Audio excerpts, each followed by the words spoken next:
En Italie, à Monte Cassino, en France, en Allemagne, toujours au premier rang. Par dizaines de milliers, Algériens, Tunisiens, Marocains et Pieds Noirs se battent au coude à coude contre le nazisme. Ils viennent délivrer une métropole que la plupart ne connaissent pas.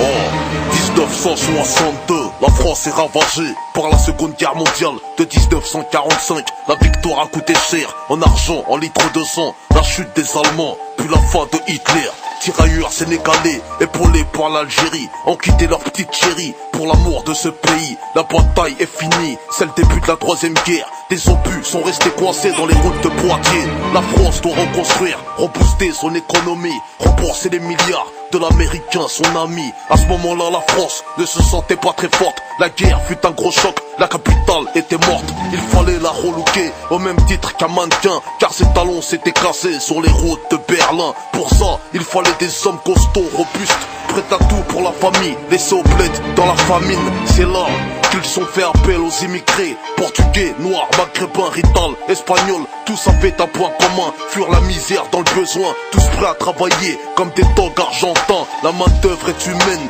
les outils sont les hommes qui vendent corps et âme, leur chair pour pas cher. Dans le bâtiment, la voirie, les mines de charbon, à l'usine, à la chaîne, l'immigré se déchaîne. Eh bien, n'est-ce pas, premièrement, que nous libérons notre patrie. Notre patrie, c'est la France, quand même. Oh, 1963, l'arrivée de Moussa. 1964, l'arrivée de Hussein. Moussa, 23 ans, originaire de Dakar. Lorsqu'il débarque à Marseille, enclandé dans des conteneurs. Hussein a 24 ans quand il vient d'Alger, fils d'ancien combattant.